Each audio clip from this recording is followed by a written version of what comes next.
when I moved, and it was really sweet. Really? Yeah. Oh my gosh, that's so sweet. I love that.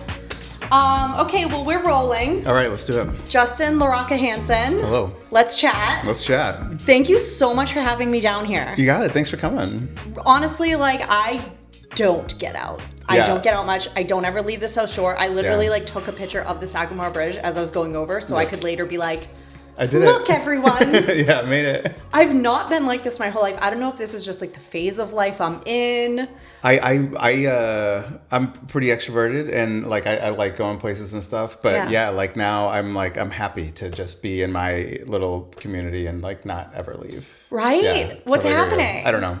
It's I have to just- force myself to do things. I know. You know, like when I get buddies, we're going to go to LA in a week, and I got a couple buddies who were just like let's hang out like in Los Angeles, and I'm like I don't want to go, you know, but I'm like no, come on, man, do this. You haven't seen him in a while. Go, you know, like yeah. I know. It's gonna be good. It's hard, yeah, when you get your own little kind of like vibe going. And part of this interview series I'm doing is absolutely for personal gain. Yeah. Because I'm also an extrovert. Yep. And I work for myself and I work from home. Yeah. And it just like creates an opportunity for me to get stuff on the books. Do you get as an extrovert, do you get like if I don't hang out with people, if I don't go to a place with like lots of people, like if I go a little while without doing that, like I start feeling like down and off, and I'm like, what is going on? And like I need to be around people sometimes. Yes. You know? Yeah, for sure. Because it's like, especially with like having little kids, it's like too much. It's so intense all the time. I know you have nieces or nephews, right? I do. I got a niece and a nephew. Yeah. And they're like elementary or younger age. Yeah, one's 10 and the other is 7. So yeah, so still really intense. Yeah, for sure. Yeah. When you're with them, it's like everything. Yeah, it's wild. I just took them to the arcade for April vacation. Like we're like, all right, we're doing an adventure with Uncle Justin today. Let's roll. Yeah, it was so much fun. That is so much fun, and it is great. But it's like, yeah, if you're just like being home with the 3 and 6 year old all the time, it's like I gotta get out of here. I gotta see adults. And it's also tricky. I think like being an artist entrepreneur where I'm making my own schedule. So it's like, so I should be able to do anything. But it's like, I feel like it's impossible to hang out with my 9-to-5 friends. Yeah. Do you find that?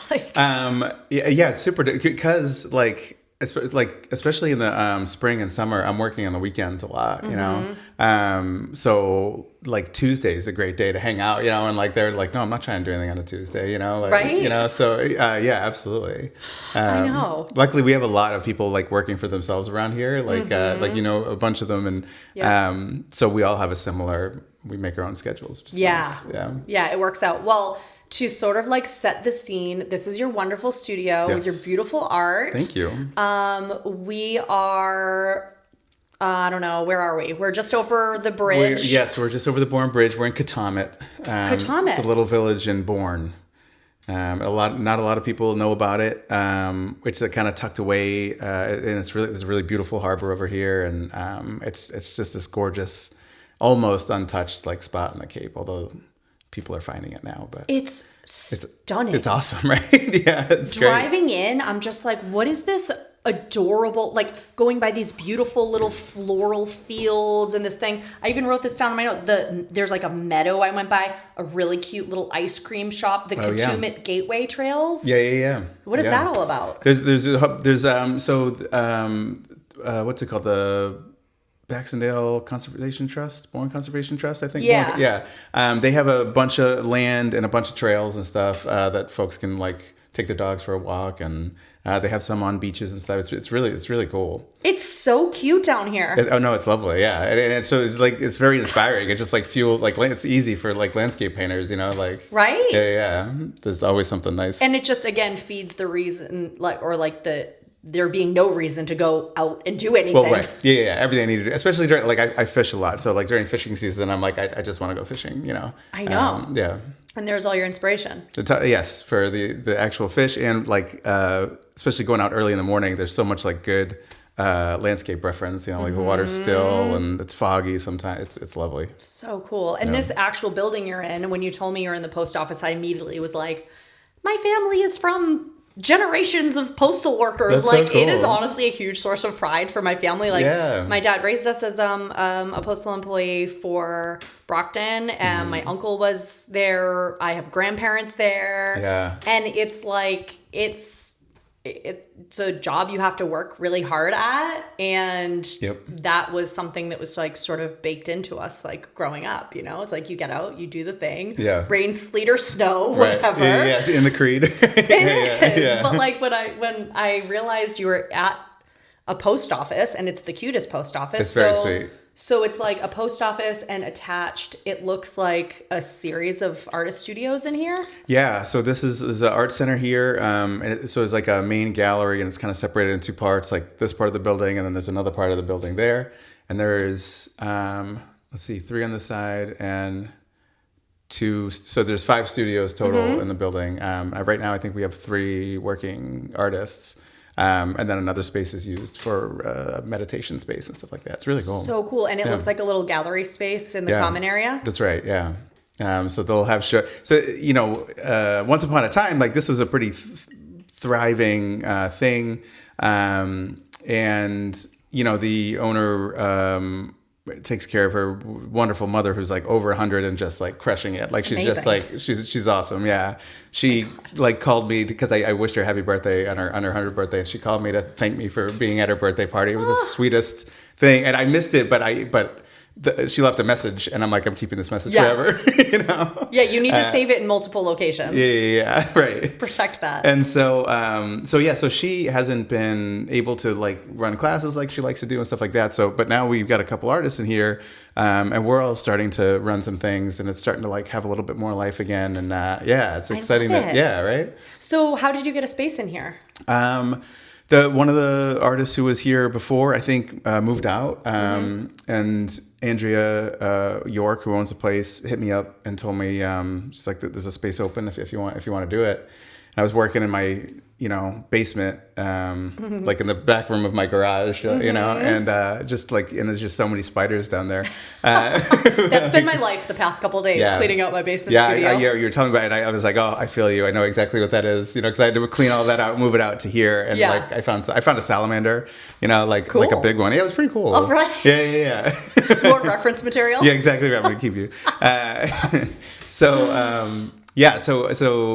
The time was right, and I moved everything over here, and so it's really nice to just have a separate space. That's awesome. I feel like a pottery studio can be in kind of like a dingy basement. Like I don't really need light. Yeah, totally. I mean, I have to be able to do my work blind because I don't know what it looks like until after it's out of the final firing anyway. Yeah, totally.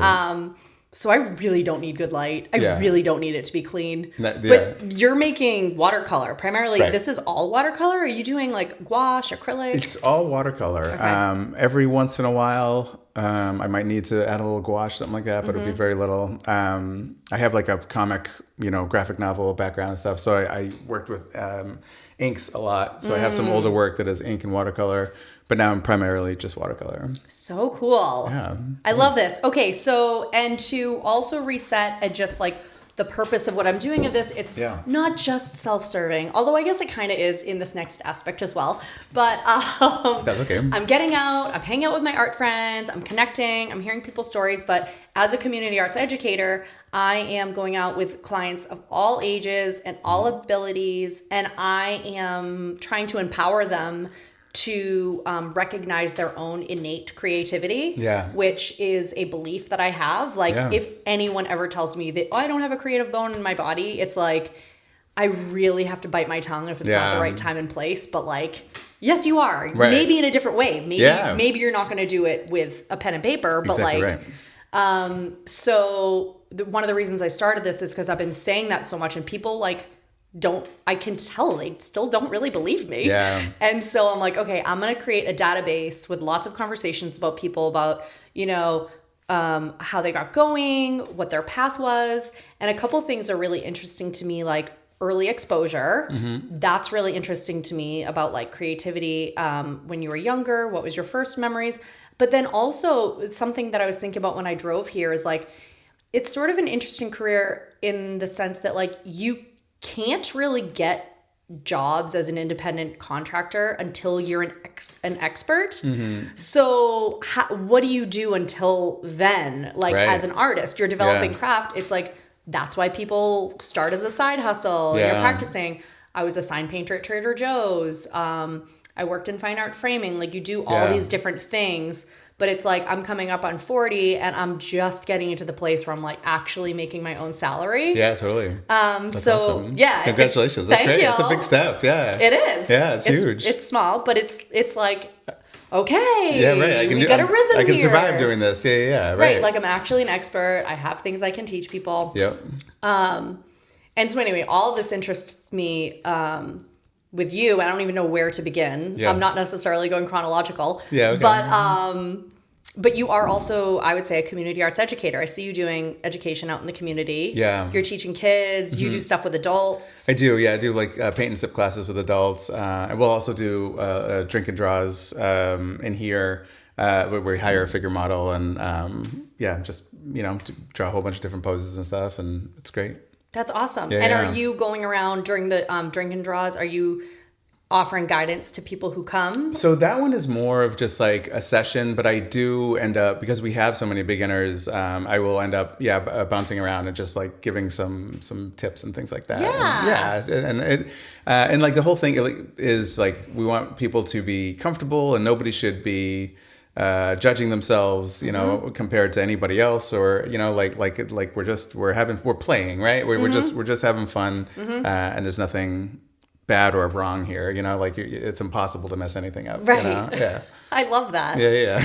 And you're doing stuff with kids too? Yeah. So we'll do graphic novel classes with kids. So it's all about visual storytelling. And it's awesome. I love that. So graphic novels have become pretty big.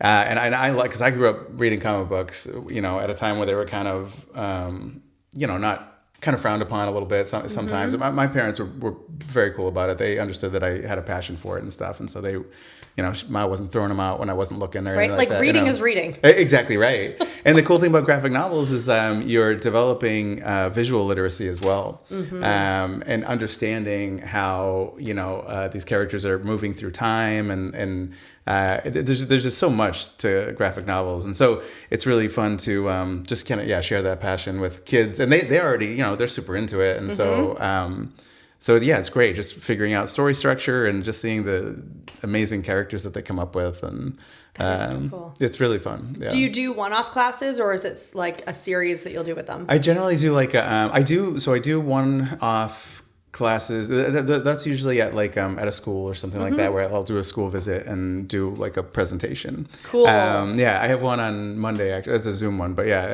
cool. With a friend's school in New Mexico. Which is fun. That's awesome. Yeah.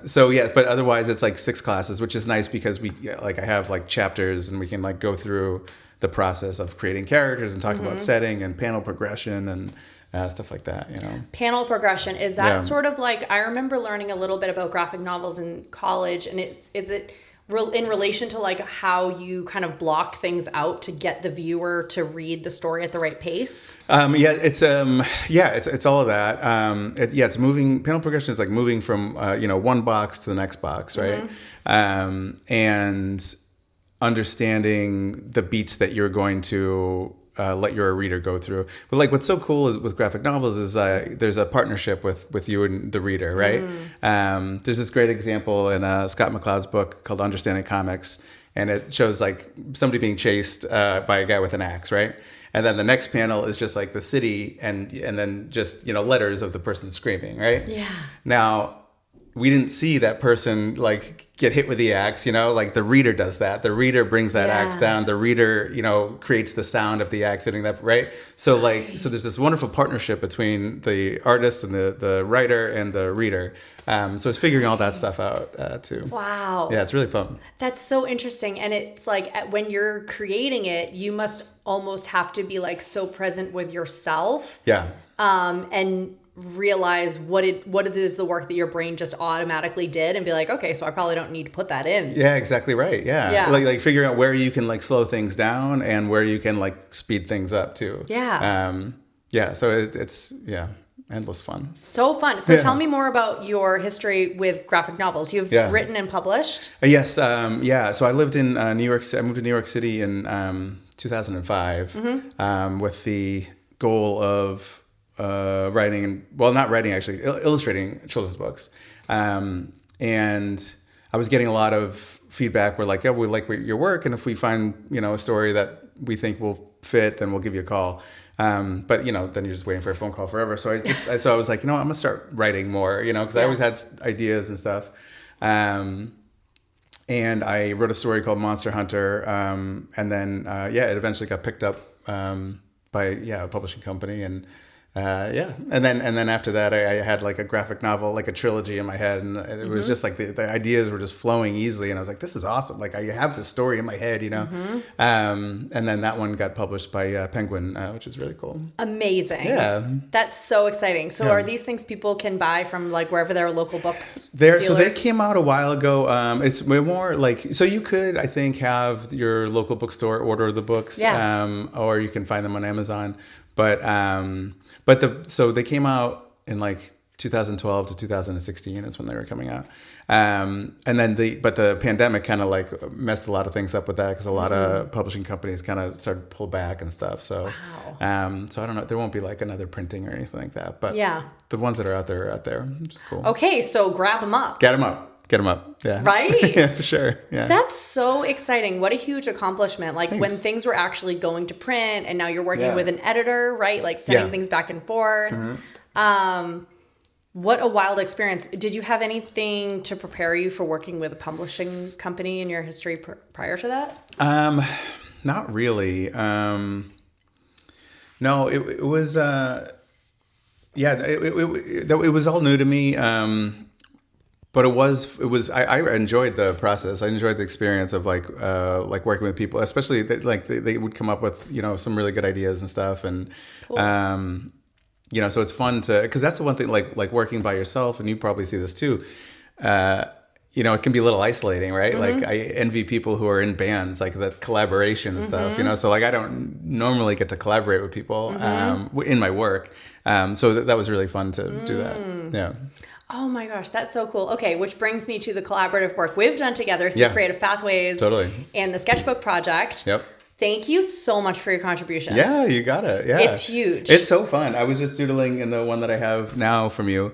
Cool. And it's just like so fun to not come up, like not have any ideas going into it, just kind of like flip through and then look at what someone else has drawn, and then I see something and like draw something into it, or it's really it's such a great idea and such a great project. Thank you. Yeah, it's great. Like, I'm working with this new group of people right now, a group of adults. I'm going to their apartment building, and we're working on art that is going to beautify their buildings. Cool.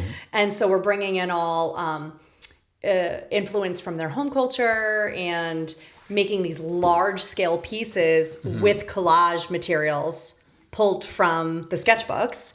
And one of your fish made it in. Amazing. Cool. And I know there's another fish in there that I'm going to cut out too. Sweet. It's a big Cape Verdean community. So island vibes. Yeah, I love it. Coming in strong. And one of the women, there's a few women who've been coming to the group who are artists and continue to make work. And so on the first session, she's just filled multiple pages with these beautiful compositions. Yeah. So I'm taking her compositions and I'm enlarging them. They're on these big panels. Fun. I love that. They're going to be framed. Yeah. But one of her compositions had these three big fish as a prominent feature. So once I got it up on the big panel, then I went through the sketchbook. I saw your fish. I'm like, I ripped that page out, and I never rip a page out. I am so like, I'm like cutting and preserving, but I'm like, I need this page right now. Like, that's awesome. Get this one up there. But then, there's other people who are just coming to kind of play with the materials I have, and there is a language barrier. Yeah. And so I've been practicing my Criollo. Nice. I can say Mashamo Beth, which means my name is Beth. Great.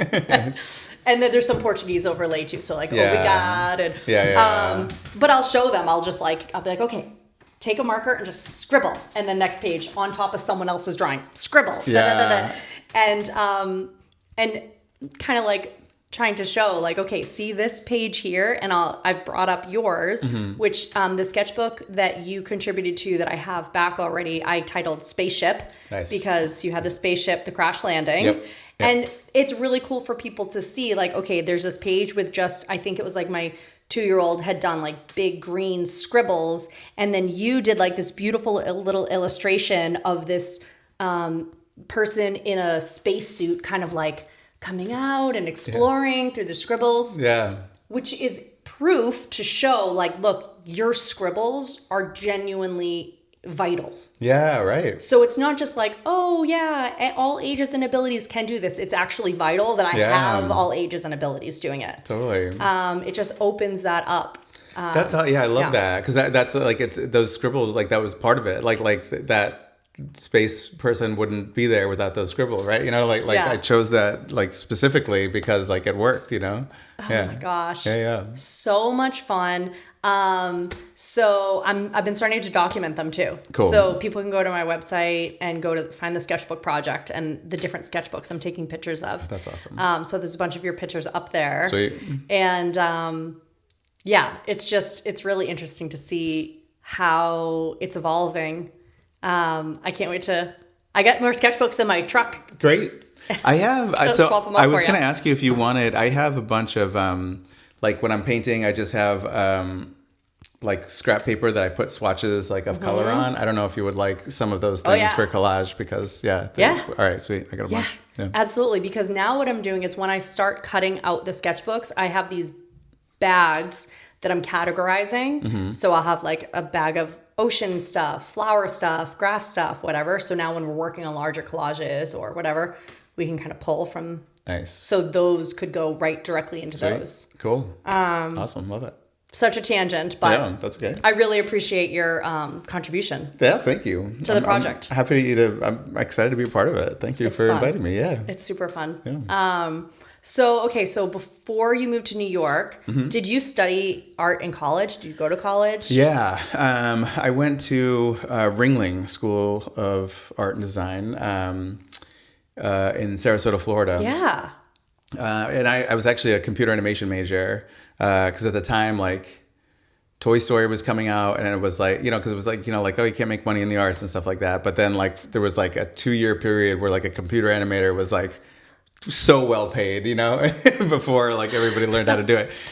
So like I was like, oh, I like animation, maybe I'll do that, Yeah. So I went there for computer animation, and the freshman year, the first year, like you're not in your major, you're just doing all the basics and stuff like that, learning to draw.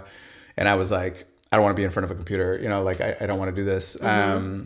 My folks were just like, it was really hard to get into the program. Why don't you give it a shot? So I did sophomore year of computer animation. I was good at it, and it was fun. But after the year, it was like, yeah, I don't want to be in front of a computer, So then I switched to illustration. So I got to do 2 sophomore years, which is pretty fun. Yeah.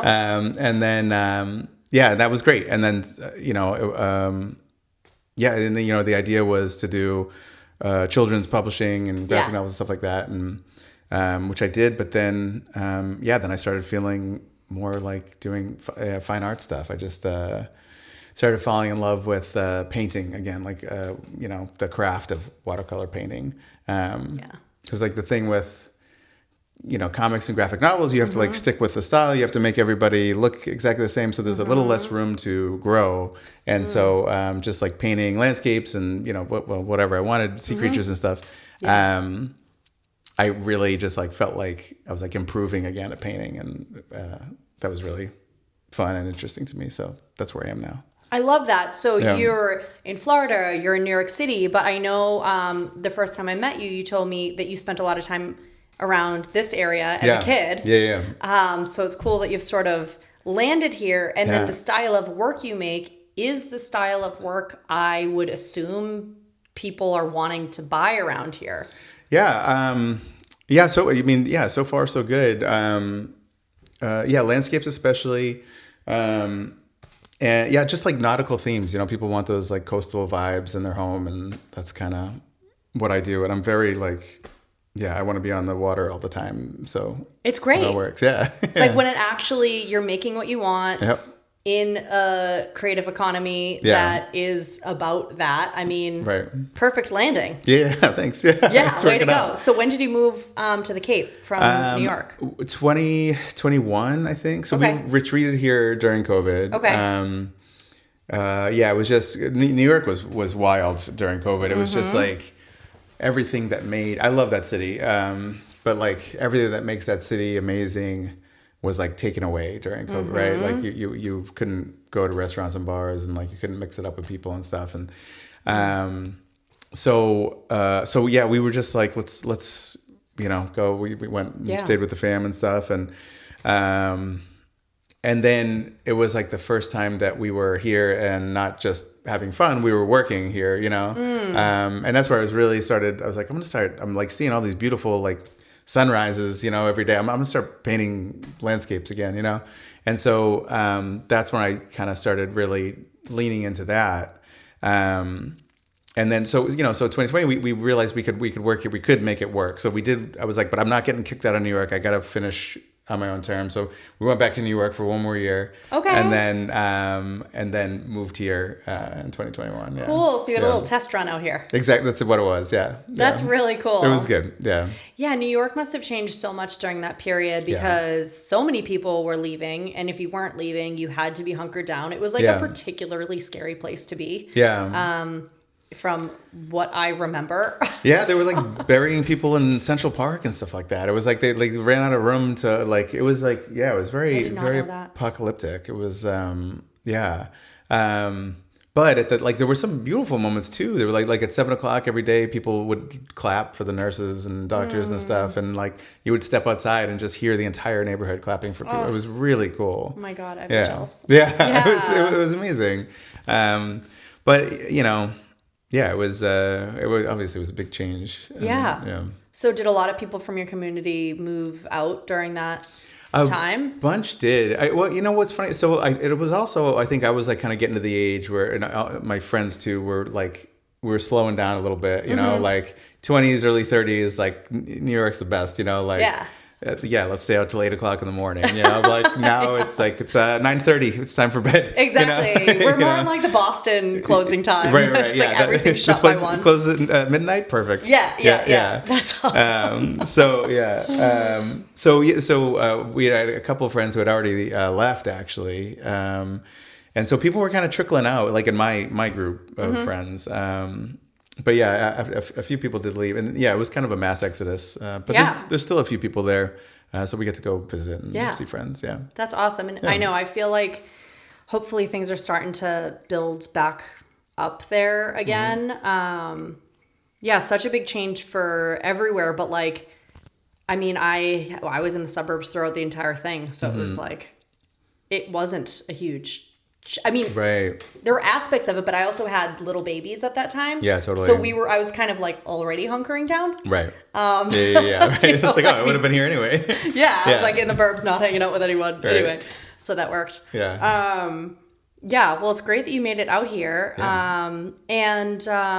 So what was creativity like for you as a kid? You were already coming out here. You're from Massachusetts, right? Did you grow up I grew up, so I spent summers here in the Cape, but I grew up in a little town called Millis, Massachusetts. It's a little southwest of Boston. So I was fascinated by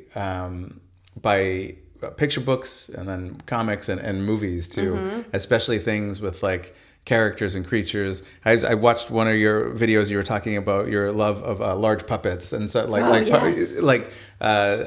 the Dark Crystal with all those wild like puppets and stuff like that. And that movie, like that fascinated me, Yeah. And so I was always drawing. And my grandma took care of me a lot when I was little. My grandma LaRocca. And she really encouraged that, and we would watch like Star Trek together, and she'd be like, "Why don't you try drawing the alien that you see there?" And it was like the first time I ever I was like, "Oh, I'd like draw something that it was moving, it was not still, Yeah. And so yeah.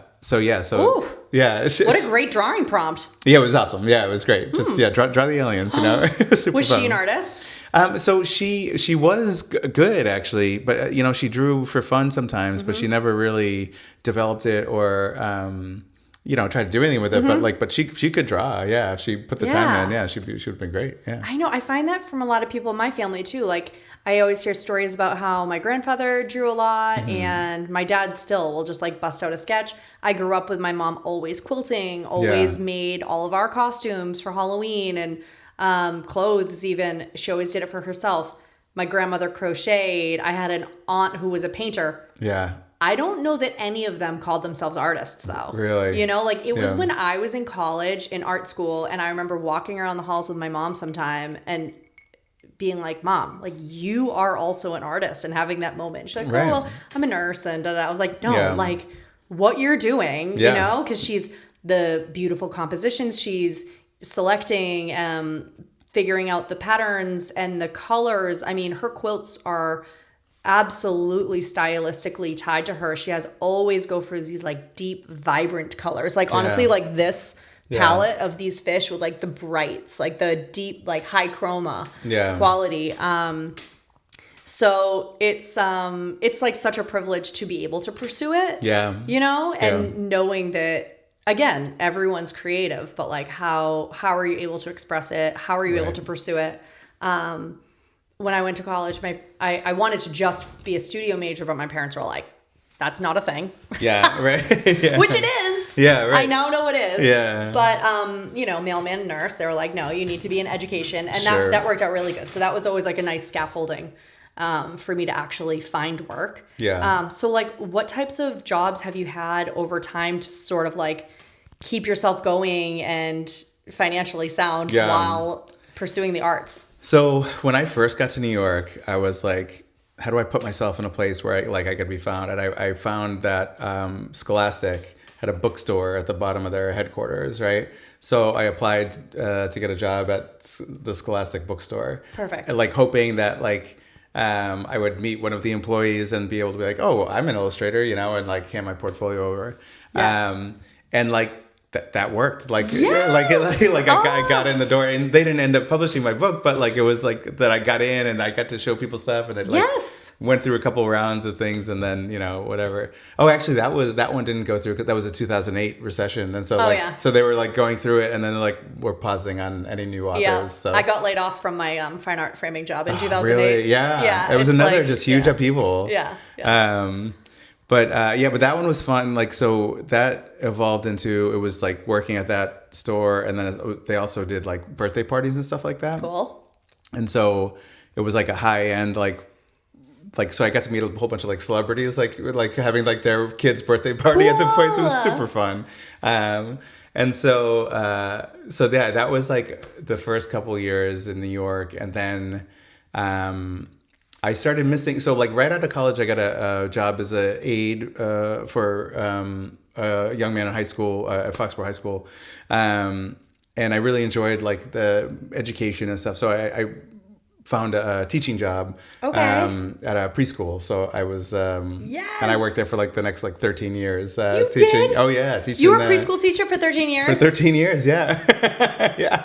Okay. Yeah. I can't. I love this so much. So I originally went to college. I went to Rhode Island College for early childhood education. Oh, amazing. My goal was to be a preschool teacher. Yeah. But of course I took an art class immediately for, whatever that credit had to be filled. And it was something that professor said where I realized like, oh, I can actually pursue the arts. Yeah. I don't have to, it doesn't have to be a side thing. So I pivoted, but I did end up working in arts preschool at one point. Like I am obsessed. I love that developmental age. It's so much fun. It's so important. Like it's so like that age is like so much more important than I think people understand. Like, to have positive reinforcement and positive relationships and encouragements and stuff like that is like big for our development, that young. And it was great because it was like, I worked like part-time, it was like 20 hours a week or something like that. So I was still able to like produce plenty of work and like continue to, try to get things published and stuff. And oh my gosh. Wait, was this in New York? You were a preschool teacher? This is in teacher? New York, yeah. Cool. Yeah. It was super fun. And I'm still in touch with that school, and like I go back. They have like a benefit every year, and I go back for their benefit and stuff. And it's so much fun. That's awesome. Yeah. That's just such a wild age. There's like, they're so funny. I saw this stupid like video online the other day. It was like some Instagram reel, and it was a comedian. I don't know if he's actually a teacher or not, but he was like saying that he went into his preschool classroom and at circle time let everyone know, we're going to start a new game today, and it's called Tell Me Everything About Your Parents. And just the first kid starts talking about like, well, basement dad, like blah, blah, blah. And it's just like the stuff you hear. Yeah. It's amazing. So I was like, I wish I did a better job of it, but I would like, just like jot down like little conversations and stuff there. Cause there was just like the best conversations. Like just the little wild things that come into their head, and the way they interpret things. Like there's one where they were talking about Star Wars, and I didn't even interject, but like I heard them talking about Star Wars, so I like came over, and it was like Darth Vader. What was it? Like Darth Vader was a bad guy, and then he got fired. No, he was a good guy, and then he got fired. Meaning, like it was like Anakin got burnt up, and then turned into Darth Vader, and then it was just the way they were like phrasing it all. Yeah, their summary of the plot. Yes, yeah, it was incredible. Oh my gosh, my son is like really he loves scary stuff. He's well before the summer, but he loves scary movies. He loves creepy stuff. How old is he? He's like 3.5. Yeah. And, it's hilarious. But he talks about the good guys and bad guys and stuff. And the other night, it was so sweet. We're falling asleep and he's like, Mama, how come there's no bad guys in this world? Oh my God. And I was just like, I honestly had a moment, my brain started processing how to be like, break it to him. Yeah, I was like, no. Right. You don't need to burst the bubble. So I was just like, well, in our community, we have so many helpers and people who love each other. Nice. And it was like talking about, and I was trying to like so PC, actually, just like, and when people are bad guys, like you can feel sad for them. They're like struggling. Bad guys are having a hard time. They are. Yeah. Oh my God. That's amazing. I was obsessed with monsters and horror movies and stuff like that too when I was young. Yeah, like really? I still am. Yeah, I love horror movies. It's my favorite genre of film, and Oh my gosh. Yeah, it's so much fun. You have a drawing of a fish over there with like the big crazy jaw coming out. Like, is that a real fish? That's a real fish. Yeah, that's a humpback anglerfish. Yeah. They're wild, and that's the female. So that's what the ladies look like. Oh man. The fellas are a little smaller, not as cool looking. And they have a wild like the way that they'll like mate. The fellas will just latch on to the female and literally fuse to her body, and then when everything's finished, they just die there and become part of her. And so like you'll see anglerfish females with like little tumor looking things, and it's like former partners. This is wild. Yes, it's crazy. Talk about baggage. Crazy things happen like deep in the ocean. Like it's wild down there, and it's fascinating. And we really don't even know most of it. Yeah. There's so much to learn. Yeah. I also noticed you have a beautiful painting of an octopus over there. Yes. And I'm curious about how you feel about calamari. I don't eat it. Yeah. Right? I know. So, octopus are super smart. I just, they're so cool. They're one of my favorite animals. So I don't really eat octopus or calamari. Yeah. I used to love calamari, and then I discovered the information. Yeah. It was much like when I was a child, and after watching Babe, I stopped eating all pork. Yeah, my brother stopped eating pork too. I don't eat a lot, but I still eat some. But yeah, they're so smart, and they're like, I know, they're smarter than dogs. Like. And octopus, I think, are maybe smarter than us. Maybe, yeah. I mean, like in different ways and stuff. But yeah, I think so. It's wild, and like whales and things like their the social part of their brain is way more developed than ours. So like in that respect, they're like.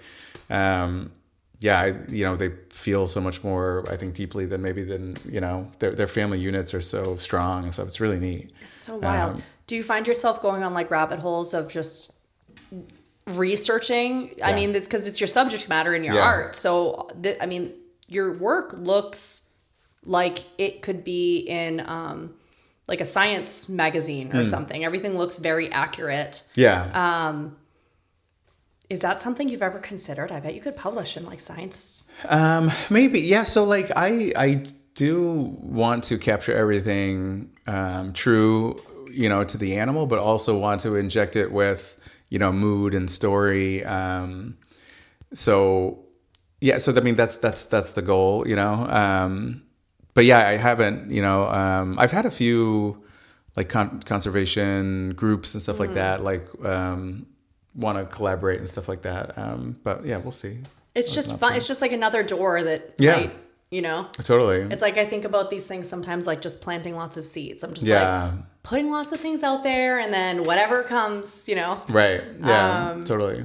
So, okay. So back to a little bit earlier in life. I feel like the choice to go to art school is bold. Like that's a big move. That takes a lot of support. You need to have a portfolio. What was your high school education like? Were you getting support in the arts? I mean, even before then, were you doing like extracurricular with art teachers, after school, during school? What did that look like? So I was like, I had some really great teachers that were very supportive.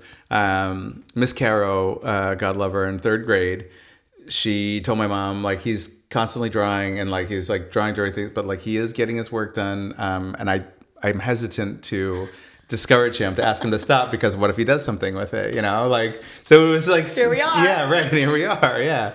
I had a teacher in high school, a history teacher, who was like, I don't mind if you draw in class, but you have to stop drawing in your notes. Like, just have a separate piece of paper and do it there. And I was like, oh, yeah, I could do that, I guess. Cool. And so, yeah, it was awesome. Very accommodating. And so my art teacher, Mrs. Baseman, she was super supportive and just kind of just encouraged and would introduce me to new to like materials and stuff like that maybe we weren't going to use like in class, like, here we're not getting to the pastels, but check this out and go home and use them, Nice. So that was really cool. That's huge. It really was. And especially that she was letting you borrow stuff and take it home, because then also it's almost like, you probably have to return this, so it's like, all right, if I'm gonna do this, I'm gonna use it and do something with it. She was great. And then, as far as just, I didn't do after school things so much, but I just like, I would go home and I would draw. Like that was what I would do after school every day. That's so funny. It's like, one of the things too that I think about when I'm thinking about how everyone's creative is, as you know, as an educator, we all have different learning styles and usually a combination of them. And I think that creativity just expresses through whatever your learning style is. So visual learning is also my go-to. And I also have stories like that, like struggling in like third grade around then or whatever, just like the teachers having a conversation with my mom and being like, no, she like does, when we get into it with her, she does know what is going on, but she's just more interested in drawing the pictures. Right. And I don't know if you have this, but I can look at work I've made and I have such a snapshot of memory. Like I can look at a piece I made and I know where I was, what I was listening to. I have like a full memory. So it's like, I think drawing alongside my work and doodling, it's some weird way that it was helping my brain actually capture and lock in. 100%. I love that you said that. Like that's something that I have a hard time explaining to people, that like I could tell, if I stare at one of my paintings that I've done for a while, years ago, like I'll find the songs I was listening to or the documentary I was watching, like, well, absolutely. And it helps me focus. Like if I'm listening to, if I'm in a conference or something like that and like listening to people like lecture and stuff, like I have to doodle, and that's how I'm able to like take in their information. Cause otherwise I'm just like, it's going to stop going in there eventually. I mean, that's like this is my work notebook. And it's like, it's insane. There's so much just like random crazy stuff in here alongside my notes. And like, then I'm like, okay, but I need the actual information. So then I start doing this like colored washi tape. So right now I'm working with Situate High School. So, okay, everything with the dark metallic, that's how I can go through and find my notes on stuff about like teens and, but it's like, I love that. That is chaos, and I love it. It's amazing. It's so great. It's everything, and this is like my entire job. Over the past year, different. Cool. I'm working. This is a different client, and it's not chronological either. Yeah. So I mean, it is problematic. Yeah. Because I have to like go through And then constantly. Yes. Yeah. Try to figure out where everything is. Right. But it's like it's locked in this visual way. I wonder if people who are like have really good senses of smell are drawn to like be a chef. Yeah. Yeah, you know? maybe. Yeah. I need to start talking to people like in more various creative fields. Sure. I do have a musician lined up. I'll be interested to talk with her about how all that sort of like resonates with her. She's an amazing drummer and like sound technician. Yeah. But yeah, it's like auditory learning. Yeah. Right. That just works for some people. I know, and it goes back to like what you were saying about creativity. Like it's all these different avenues of learning, and then there's different avenues of creating as well. And it might not be like visual medium or whatever, but it could be other ways. It might not even be what somebody thinks as artistic, but you're still coming at something creatively. And I think too that like you can express the same idea through all these different things. So if I'm trying to express one idea visually, someone else might just express that exact same, thought another way. Thinking about your grandmother's cooking, you know, or like, what was my grandmother listening to? Or like, what colors did she like? It's like it's the same thought. So it's almost, this is another thing I talk to my students a lot. I tell them no new ideas. Yeah. I'm against new ideas facetiously. Right. But because it's like our brains can't stop. Yeah. We're always making ideas and thinking. So just like whatever about the ideas, it's just about trying lots of different ways to get those ideas out. Right. And eventually something will click. Yeah. A material, a medium, a style. And then over time, it's almost like you don't really decide what your style is. I find it reveals itself to you over time. Yeah, I agree. Do you feel that way? Yes. I think that, like your style will develop as you draw. And I don't think like people kind of worry about that, especially like I saw a comment the other day, actually, people are trying to get into children's books and stuff. Like, do I just like pick one style and stick with it? And I always say just continue to work the way that you want. And like, if you're experimenting with different things, fine, but like, just figure out what works well for you, like, I really think you will settle into it if you just continue to push and continue to express it, Yeah, I think part of it is like when you have a vision in your head and then you go to make the thing and it doesn't look like that. Sure. That's a skill building thing. Yeah. That's why we, at this like our mid-career where we are, we've practiced enough. It's just, it's like a mind-body connection skill. Right. That we've practiced enough. So now what's in my head, I can actually come out through my hand. I don't know. I think there definitely were years earlier where I was just like judging myself stylistically. Yeah. And really it was more of like a mind-body connection thing. Yeah. Like so you like look at older work and just be like, I needed more practice. I needed to like understand what was happening more like with my hand and but I can see the bones of it. Yes, exactly right. I see where it came from. Sure. So were you able to build your portfolio in school, like in high school, to then apply? Did you go right from high school into Ringling? I did. So I had some pieces that were, and then there were some schools like asked you to do specific things, which was great because then you could use those too sometimes. But was it RISD? They had like 3 drawings like you had to do for them. Oh, interesting. It was like an interior, an exterior, and I think a living creature. And I drew my dog Heather at the time. Yeah, golden retriever. Heather Hansen.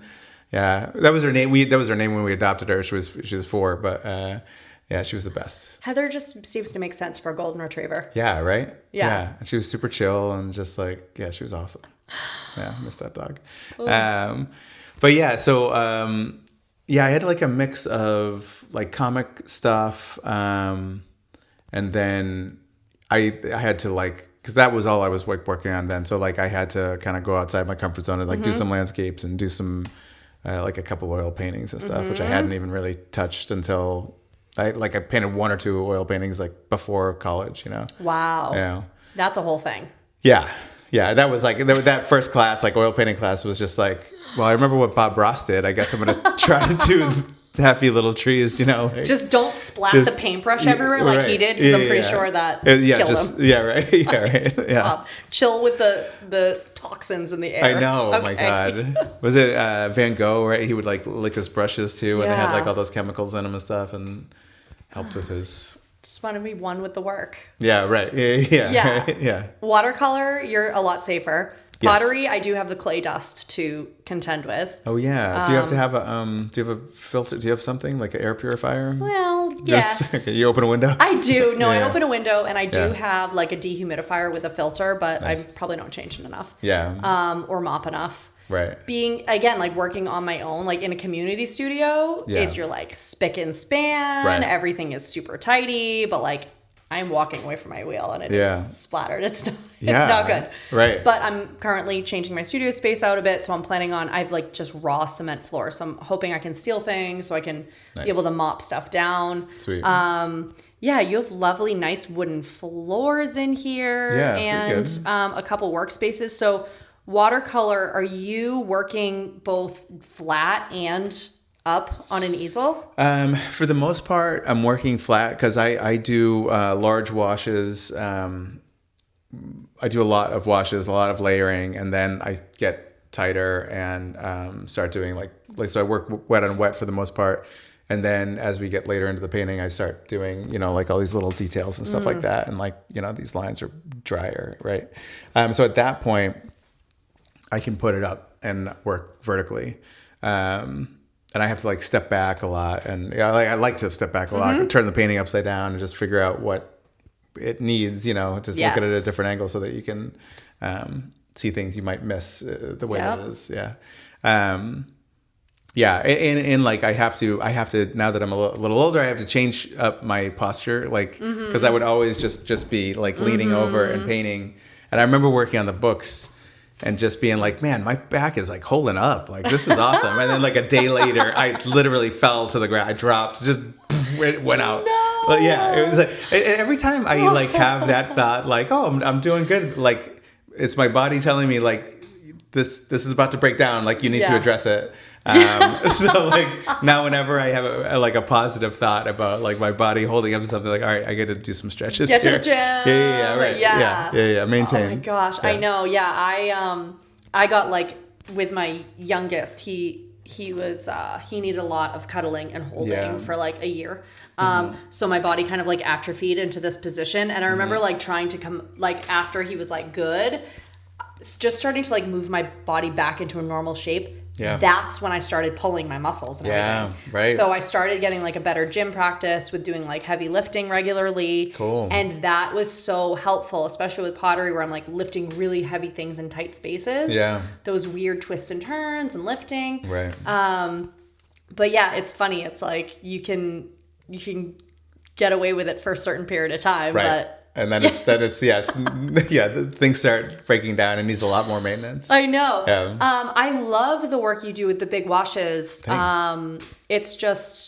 It's gorgeous, especially where like I'm thinking about a seal painting that you're working on right now that's over at your workbench. And it's like the large wash, it actually gives you the look of skin, like connected skin. It's one full layer. There's variation. So what are you using for paper? So I like to work on hot press paper, so I always worked in cold press, which has much more of a texture. And then when I started doing the graphic novels, I needed something that could accept watercolor and ink. And so hot press is much smoother. So I started using that and then kind of, never went back. I just really like that, the way that the smoothness of it, the way that it accepts the water. So yeah, and I like not having the texture in it. Like I just want to have my painting. Is it pretty thick? So I use 140 pounds. So I use like the second thick. You can go up to like 300 pound paper. But I stretch my paper. So I have a board. You like wet the back, wet the front, and then mop it all out with paper towel, and then tape it down, and then to a board, then let it sit for 24 hours. And then when you come back, everything has expanded and dried and stretched and come back to itself, and now it's not going to buckle. Okay, so you have your sheet of paper. Yep. You tape it down. No, you wet it on the front and back. Wet it on the back, flip it over, wet it on the front. And then you're taping it. And then first you take paper towel and press all the excess water out of it. Yep. And then you use what's called wet adhesive tape, like gum tape. So you like wet the back of the tape and then put it down so it's a really strong adhesive on the edges. And then, walk away for 12 to 24 hours. Wow. Yeah. Okay, this is really helpful for me because I'm working in collage, like I was saying. And so we're using lots of small pieces of paper that have been cut from the sketchbooks. I'm putting them up onto a board and like layering a ton of them. Like I'll show you some pictures later, but I have like, probably at least like a foot square section of all these small pieces of little ocean waves. Yeah. And wrinkling. Yeah. Wrinkling galore. Right. So I'm trying to figure that out. Because at first I was like I have like a certain type of glue I'm using. So I'll paint that on, stick it, and then paint over. Yeah. But now I'm thinking maybe I need to paint it on, then put it on, and not put a layer on top. Yeah. I'm finding that's maybe less wrinkly. I don't know. The actual things themselves wrinkle, or the paper underneath? No, I'm gluing onto wood. Oh, you're gluing onto wood. Oh, okay. So it's the paper itself. It's like it's like the bubbles, like when you're putting something down, it's like pressing. Are you using heat at all? No. I wonder if that would help. Because that's another thing that I do is, I mean, it's a lot different with watercolor, but to speed up the drying, I always have a hair dryer next to me, and so speed up the drying process. Oh. And it also like sets so if you have the color, where you want it, the way you want it. It will continue to spread, right? Even minimally, but you can kind of set it the way that it is if you take a blow dryer to it. Oh my gosh, but that doesn't push it around too much. No, so if it's very wet, it will, yes. Yeah. So you have to understand like where, if it's a puddle, it's going to send like a, it's just like a whole river somewhere else. But once it's like, still wet, still like catching light a little bit, like you can blow dry it and not send it anywhere. And it's really interesting to see how some of these same type of principles apply across such a variety of mediums. So I studied oil painting in college, and also super important, understanding the wet to dry, watercolor, obviously, clay. It's everything. It's like once you learn how to manage the moisture content in pottery, it's a massive unlock. Because now it's like, okay, I know what I can do, when I can do it. And I mean, watercolor, that's the same thing. It's not quite as forgiving as, oil painting's much more forgiving, I would say. You can go over it, right? Go over you can scrape. Yep, 100%. Watercolor is transparent, so whatever you've done underneath, it's going to be there. Sometimes you can cover things up if it's going to be, if you're going darker, but if it's in a lighter area, that's kind of a wrap.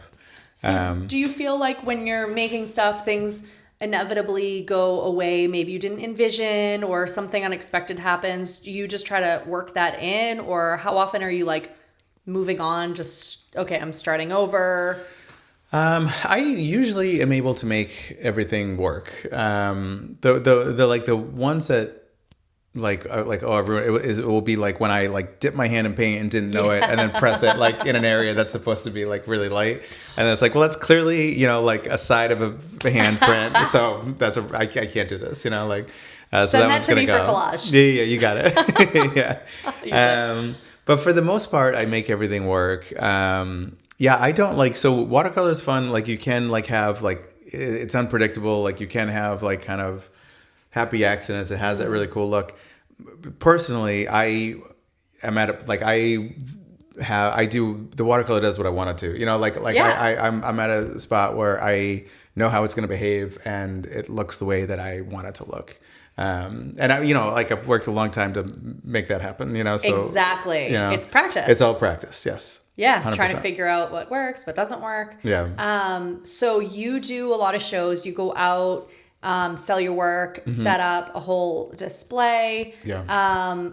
I mean, there's so many opportunities for that this time of year, spring, summer, even getting into fall around Cape. Yeah.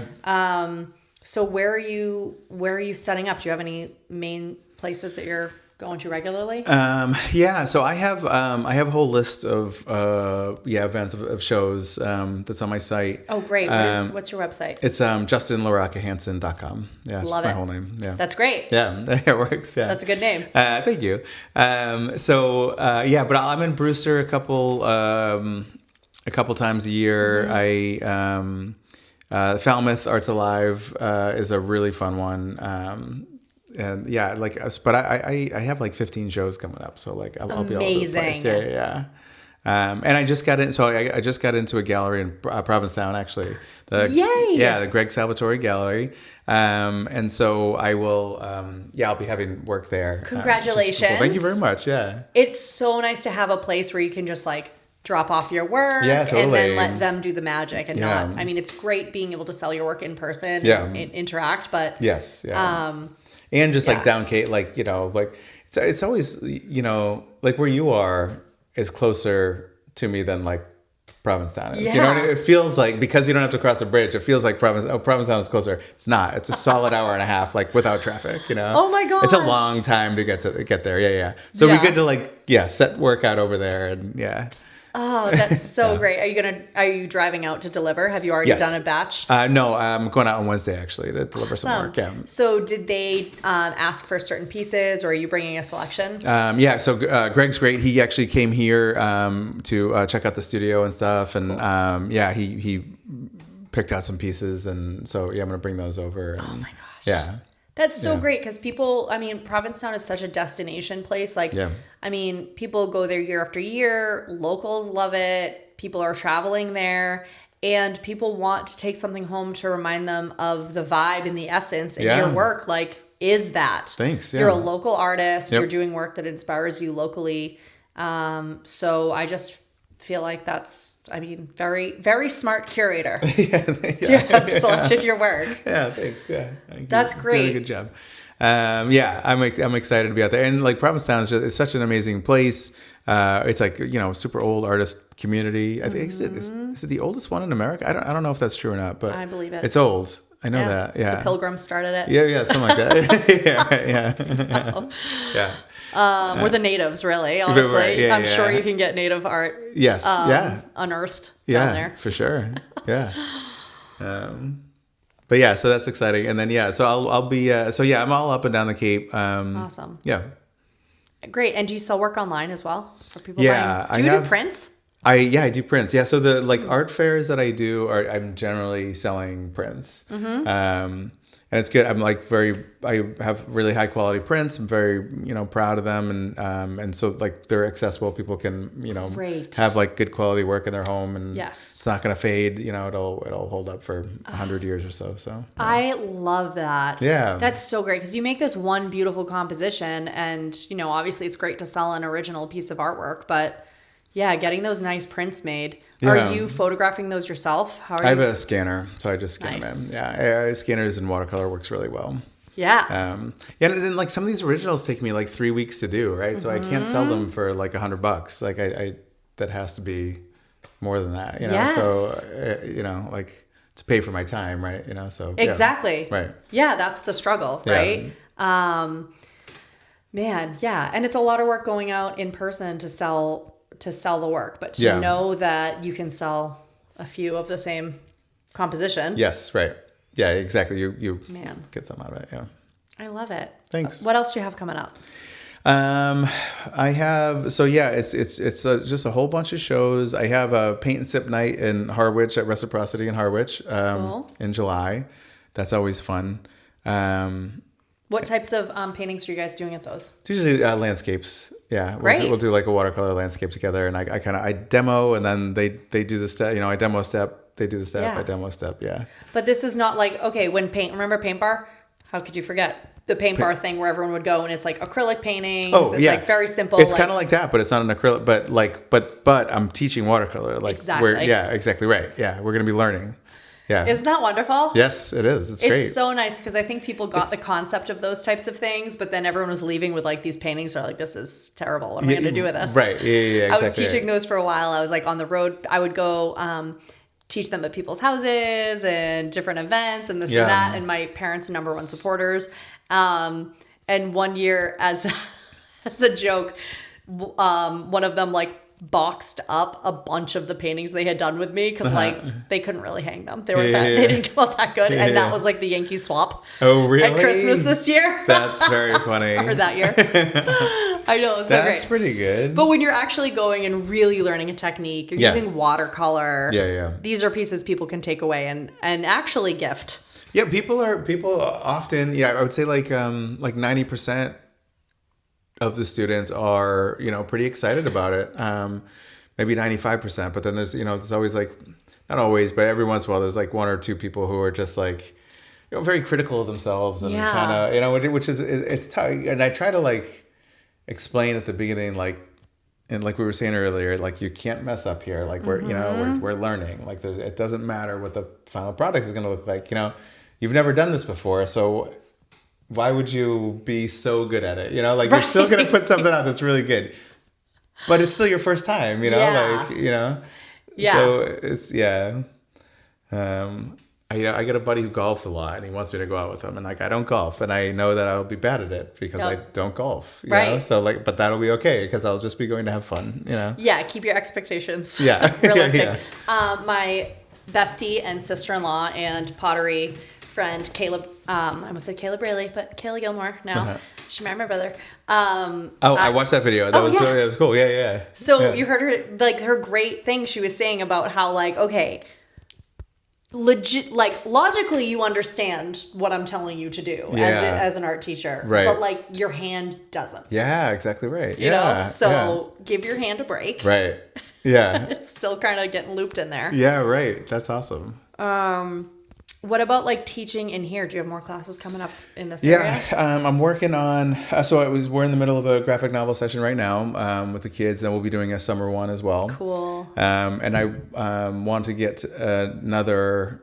I want to do a watercolor paint and sip in here, as well as another drink and draw with the figure model. That's awesome. Yeah, I love that.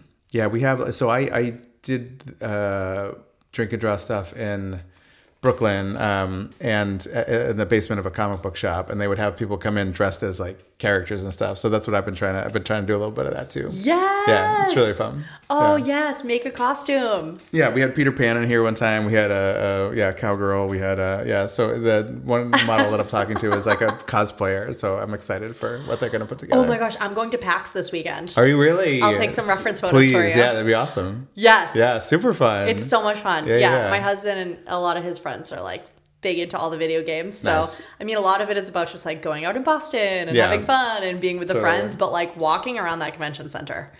It's wild. It's amazing. It's the costumes people are putting together. I would go to New York Comic Con all the time, and like it was just just seeing everybody like dress up. And I dressed up like a couple times, and it was wild. It was like you're a little celebrity for like people who knew who you were. Do you ever watch What Hot American Summer? You ever see that movie? You know what? I don't think I have, but I know the movie you're talking about. A character named Gene in it, and so I would go as Gene, and like like the 4% of people who knew that movie like were like, oh my god, Gene! It was really fun.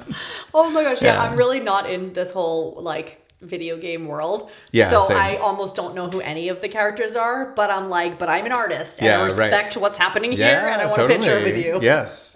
There's some beautiful storytelling in video games. It is. And the fans are like very intense about keeping it true to the storyline and everything else. So like these costumes are on point. Yeah, for sure. They're amazing. Yeah. That's awesome. Oh my god! All right. Well, I don't think I have anything else for you, but sure. Thank you for the Negroni. You're so welcome. Yeah. Thanks for having me. Yeah, and thanks for having me. Thanks for coming here. It's gonna be great. Yeah. And so people know that they can just like be an artist. Yeah, absolutely. Yeah.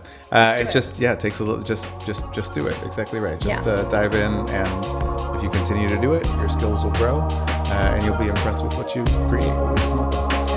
Thank you so much. And I hope everyone checks out Justin's work, website, and on Instagram, you're also Justin LaRocca Hansen. Yep. And I'll tag everything so people can just click Thanks, Thank Justin. you so much. Yeah, you got it.